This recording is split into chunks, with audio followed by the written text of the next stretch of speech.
Hi,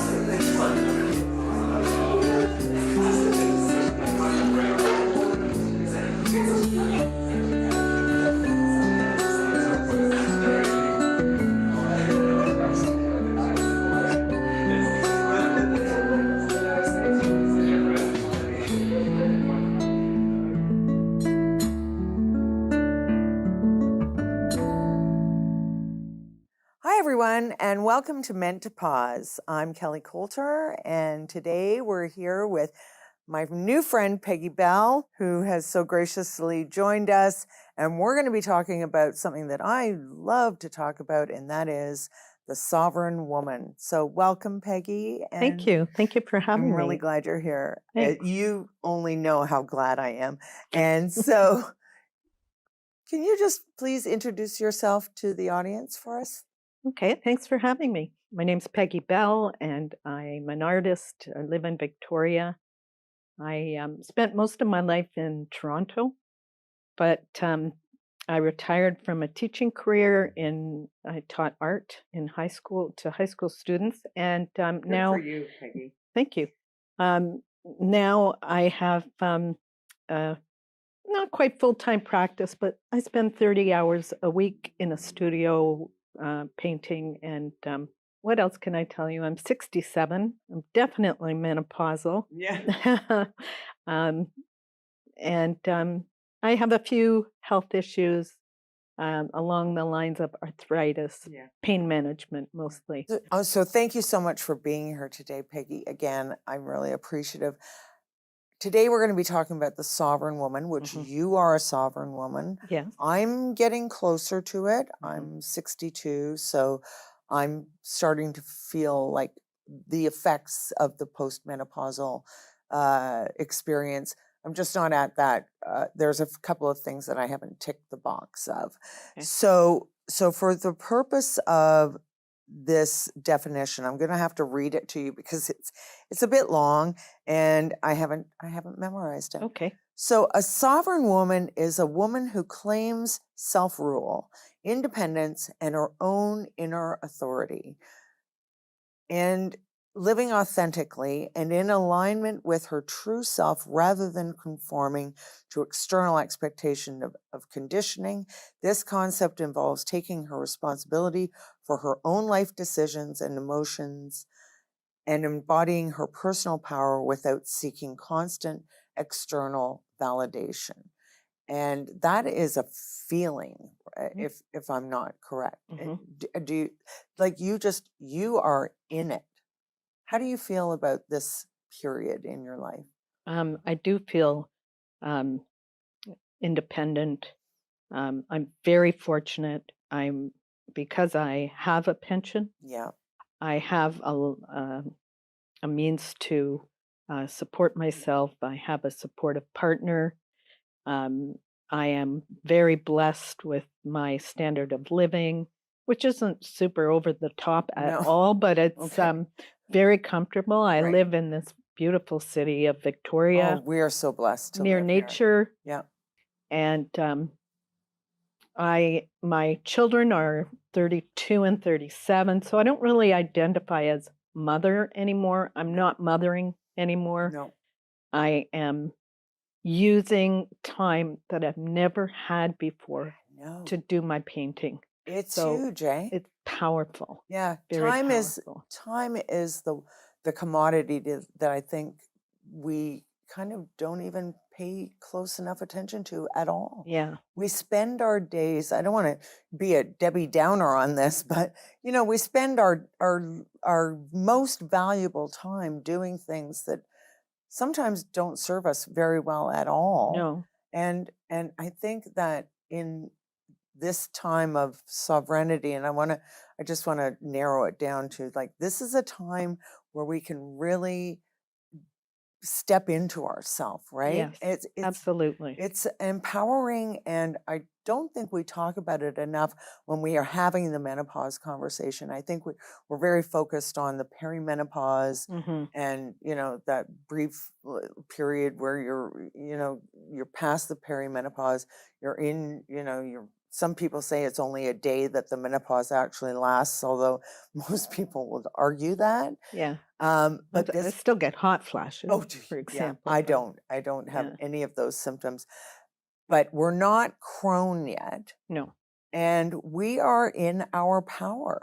Am Hmm. I right? Like, do you feel the same way? I do. Yeah. I do. I feel, uh, to me, I feel the difference between that crone stage and the stage where I am Hmm. is that I haven't given up on my contributions. Oh, Um, excellent. Not that a crone doesn't, it's just a different form of contribution, Yeah. which I really respect. Oh, totally. It's Um, the wise woman, right? The crone is supposed. exactly. Yeah. And but at this point in time, I still have some agency to do what I want for myself, Hmm.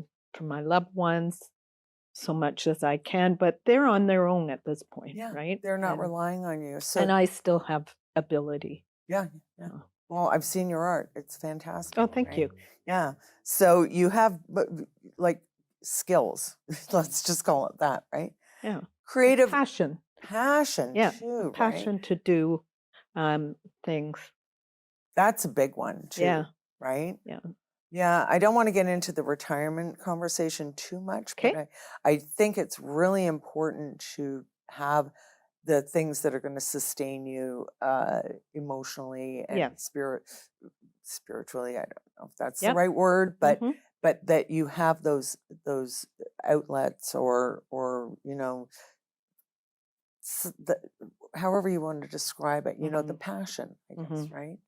Yeah. It's a love. It's It a is a love. love, and it's there's a sort of threshold that you meet where you know how to keep yourself content and Yes. happy, and you know how to navigate the world of social relationships Hmm. and the relationship, if any, that you have with a Hmm. partner. Hmm. Um, you've kind of figured that out. Yeah. Like I have found in my life that as I've aged, it keeps getting better. I So thank you. yeah, Thank you for saying this, yeah, Peggy. When I first started doing my whole menopause study, what have you, I was telling my friends, and I think I've mentioned it on the show before, I wanted to call it beast mode. And because I was like, you have no idea what happens after menopause is kind of like in the rear view mirror, where you are just like, you're a powerful animal. You hmm, become, hmm, yeah, you're different, hmm, and hmm. maybe it comes from years of experience. I think it comes from not having hormones drive you into all the wrong directions of your life, Right, maybe. right. Yeah. Also, I remember once a year or so ago being back in Toronto on Mm-hmm. the streetcar, Mm-hmm. and um, I noticed that young people, like 30-somes, would ask me if I'd like to sit. Mm-hmm. And I would say, like, you've been at work all day. I'm fine. Oh, that's a good Right? response. Yeah. Yeah, So I like I that. was okay with it. That's very generous of you. I, on the other hand, would take the seat. Okay. Not always, but Yeah. yeah. So it's interesting because when I was doing my research on the sovereign woman and so there are people now that are saying it's no longer maiden mother crone. Mhm. Now, because women are living longer, we have this period in between mother and crone where we are now, and they're labeling it the sovereign woman. So it's like a 20 to 30 years where you are just in your power and Mhm. you are like taking whatever you want on, and whatever you don't want, Mhm. you're not taking it on. Mhm. That comes with wisdom, right? Mhm. Yeah, And because choice. and choice. Yeah, Mhm. we do talk about choices a lot. one of the big choices that women make in their lives, and men, um, is whether or not to get married. And so this is, I included these stats for the purpose of the show today. In 2022, 52% of women of all ages, and these are American statistics, are not getting married or not married or don't want to get married. Forgive me for not knowing what exactly, but marriage is off the menu, I guess. In 2030, that is going 50% of women in the United States from the ages of 25 to 44 are going to not be married or choose to be married or what have you. Those are the reproductive years, and half the female population doesn't want. That doesn't mean they might not want to have children, but they don't want a partner. And I think this speaks to that the sovereign woman is not exclusive to the perimenopausal woman. It is also something that is shifting in our current cultures, where younger women are choosing all of those, what the definition, independence, and not playing into societal expectations, stuff like that. Do you have any thoughts on, because you were married? I was twice. Oh, I am married okay. for the second time. My first marriage was to a man, and at 40, I came out as a lesbian. Okay. And good for you. Now I am. My children were fairly young then, so they experienced that breakup. But later, I married a woman. Oh. And I'm very curious about what the difference is between being married to a man and being married to a woman. But we don't have to talk about that today. That's if you want to, we can. But well, I just say that if you live with a woman, chances are you've got two people looking after, appreciating the work that's involved in child rearing and housework, and running a home and working outside of the home. So that balance is more easy to attain. Okay. I did find with my ex-husband that he worked very hard. I'm not denying what he did, but he didn't appreciate the work of what went on in the home. Right. To the same. That seems to be a common conversation. Have you heard that song "Labor" yet? No. Oh, so it's almost like an anthem right now, and it's all about unpaid labor. Oh, okay. And the role that women are in society as the traditional housewife, child mother role, and how it's nurse, childcare, teacher, all of the things, all of the things, right? And so younger women, I mean, I love this song. I will not sing it for you, but she literally goes through all of what you just said, and it's the artist. I can't remember her name. I want to call her Paloma. She's got a fantastic name. She when she sings it at concerts, she'll get the audience to sing along the chorus, and it will. I'll have to download it for you and send it to you. It'll raise the hair on the back of your neck. Right. So interestingly, going back to your experience as a sovereign woman, we are women of our age in that retirement bracket. We are at our most financial. We're at our financial peak. Yeah. Typically, like this is typical, right? And that changes the game for a lot of women, right? Yeah. Because they've been providing for others, what have you. Yeah, my income was definitely higher when I worked, but then my expenses were much higher. Right. Helping my kids through school to the extent that I did, and now my partner and I don't need 2 cars. Right. We don't have offices in different parts of the city. Right. So mostly it sits in our garage and we get around on our bikes, and That's the way we do we it in don't have a Victoria. lot of cost. Yeah. And we definitely don't need stuff. No. We've downsized a lot. Exactly. And so I'm living in a condo, so I just don't acquire stuff. No, you don't go shopping every No, Saturday. there isn't. No. There aren't a lot of Amazon boxes on my Oh, mailbox. you and I, we're very much alike.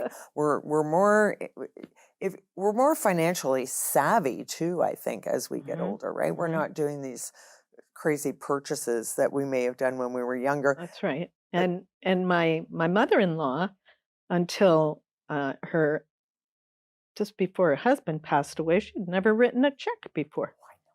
So we're much more yeah, savvy about where our investments are going. I can direct those investments the way I want, and I have a pension, as I mentioned. Yeah. So that's you're in, not all, and I have to acknowledge, not everyone has the benefits that, well, I think first of all, as Canadians we yes, have, and then, if you've put in a long career, so, retirement is not always that good for, unfortunately, women. There are a lot of women live in poverty during their yeah, retirement. yeah. So I do acknowledge that. Oh, I think we both are very aware. yes, Yeah. absolutely. I mean, I don't take for granted. No. It's there are a lot of people who will reach retirement and find that they can't Yeah. make ends meet. Yeah. So, And I think going back to the financial part of it, this is the opportunity for us to, and we talked a little bit about responsibility mhm, earlier today mhm, before we started taping. This is our opportunity to start. I have a daughter 41.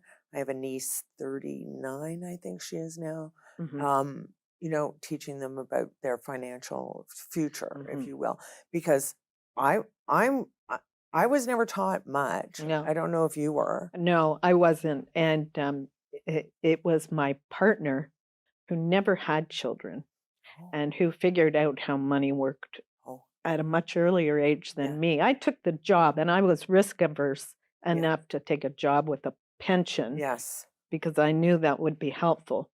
But she was very financially smart. And so You're smart I- for marrying her. I've learned from her, Yeah.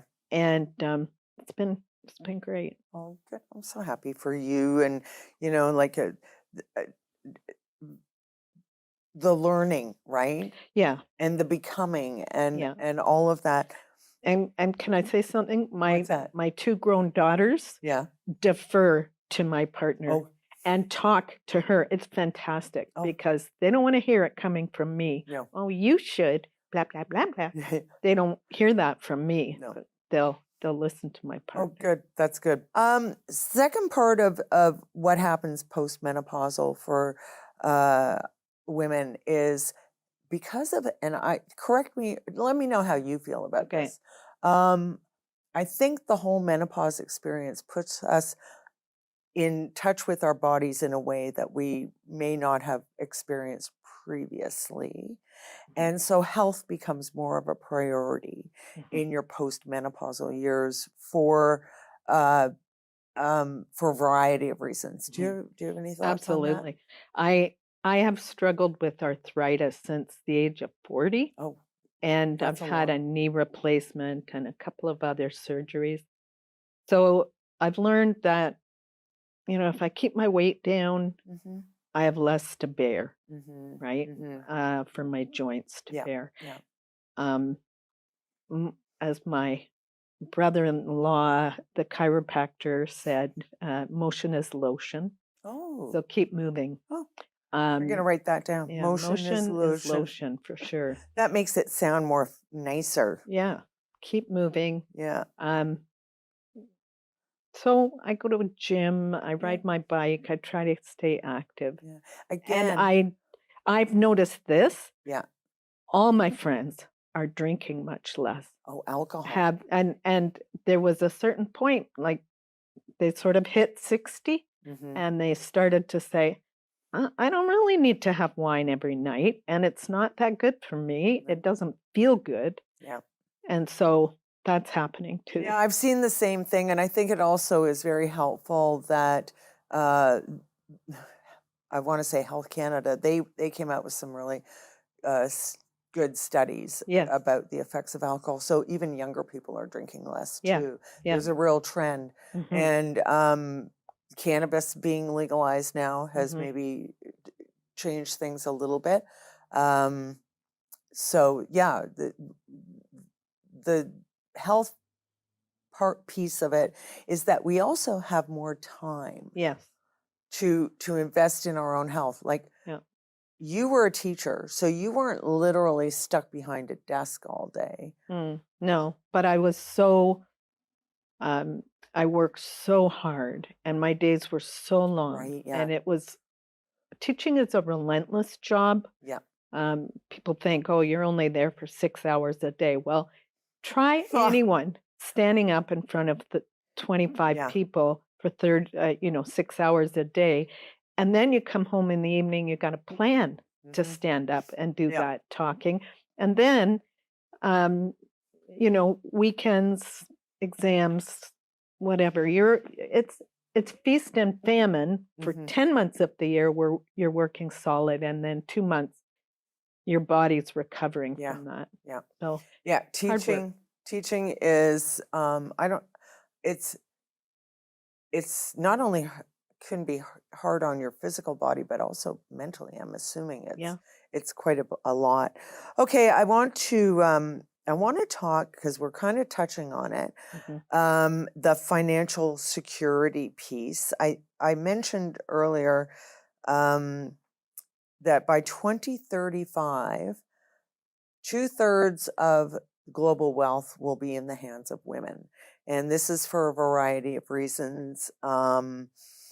It has to do with inherited wealth mostly, Mhm. but also women are earning, mm, they're getting higher degrees and they're earning more than they have in previous generations. Right.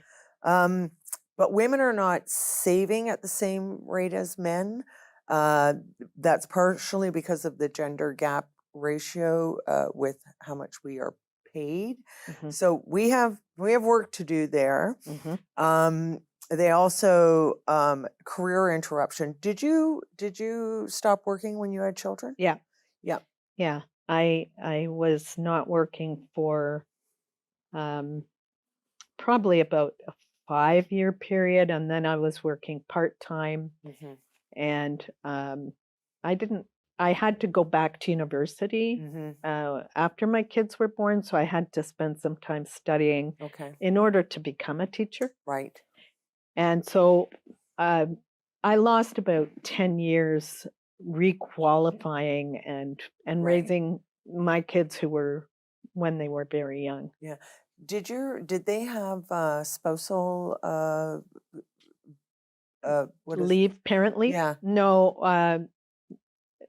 I mean I don't think at that point my husband could have taken No. a couple of weeks So off, maybe 2 weeks or it was something. always on the woman Yeah, typically. yeah, That was so you and I we've got a 5-year age gap, but we both grew up with the pill. yes, We were young when abortions became legal in yes, Canada. yeah, So all of those things were available to us yes. growing up. Not Hmm. our mother's generation No, though, right?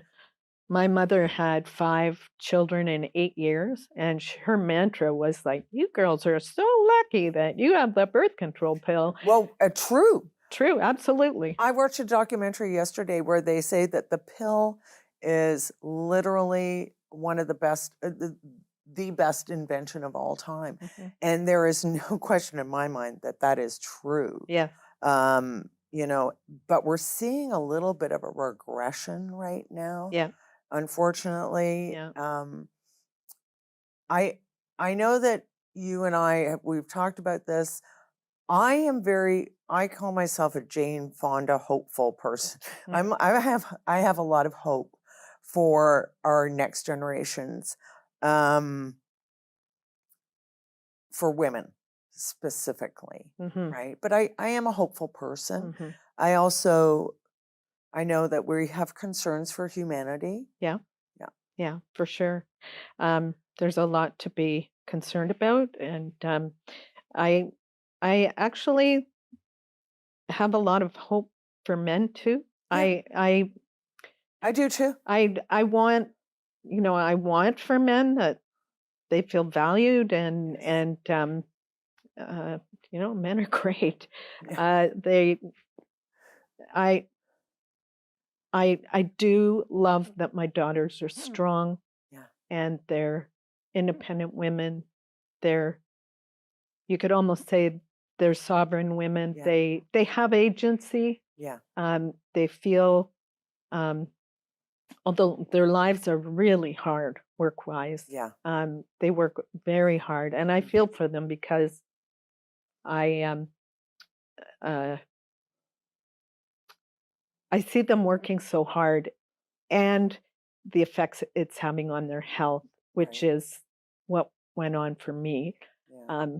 So I wish for them, Yeah. inner peace and time. Yeah. Um, I think health is really what we wish for yeah, our kids our kids and our friends, and just the focus on health, I think, is making a return. And it's a concern for men too, but women have been very understudied, and Yeah. and so women, we're experiencing a shift right now, in my opinion, Peggy.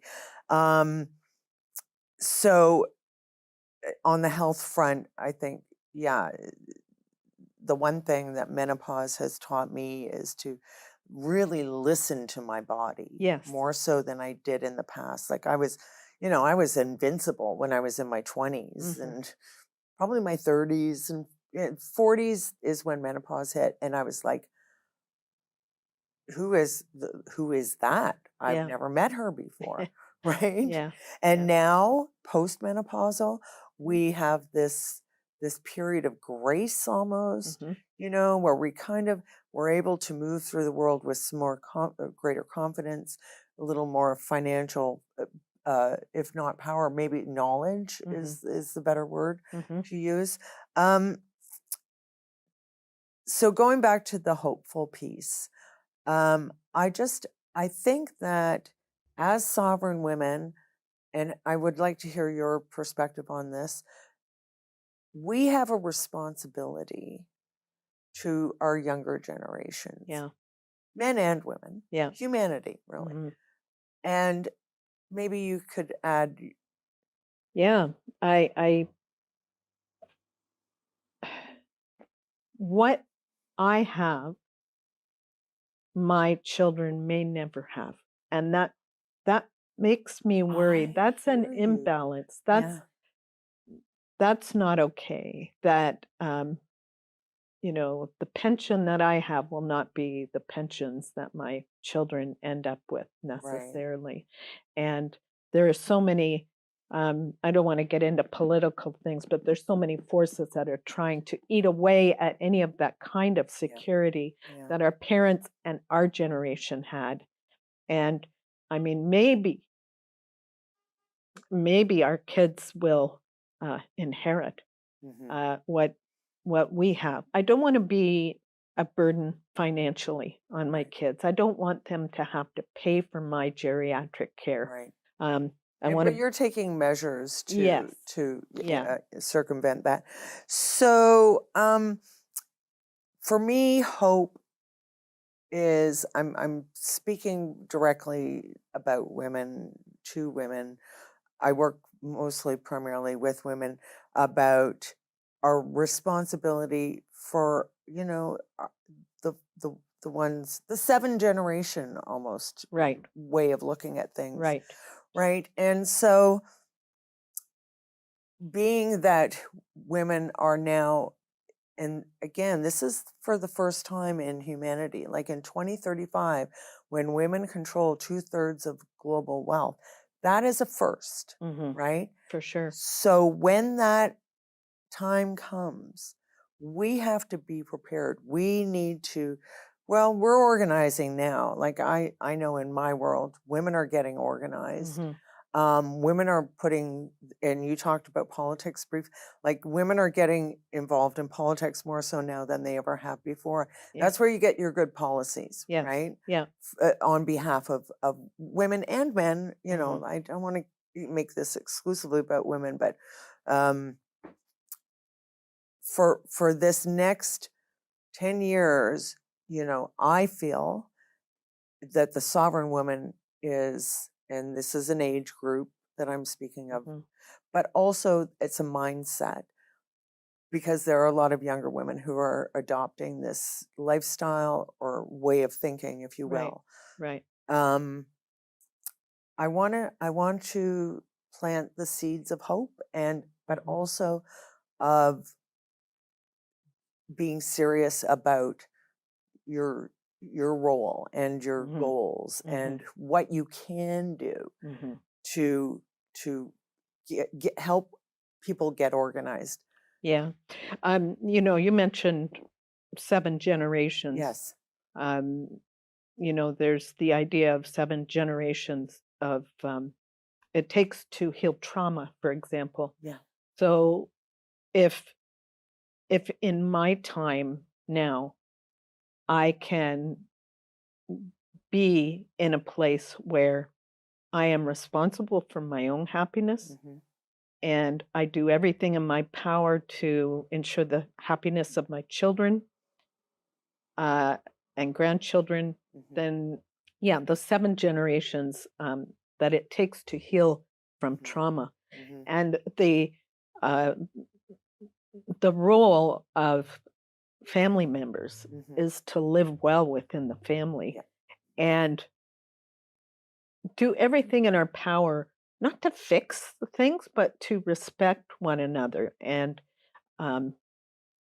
listen, voice what we need to do so that our children don't have to take on our trauma.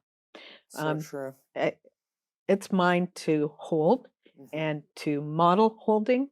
And so, yeah, that's how I appreciate your wisdom today, Peggy, because for all it's worth. It's worth. Yeah, it's worth it. It's worth it to me. You're just you being here has been extra special for me today. So thank you for your wisdom. I want to thank our viewers today for joining us in this conversation about what the future might hold for the next generations, what we can do to help empower our younger generations and to be a part of the positive change that we want to see in the world. That's really what I wanted to focus on today. So thank you, everyone, and we hope to see you again soon. Bye.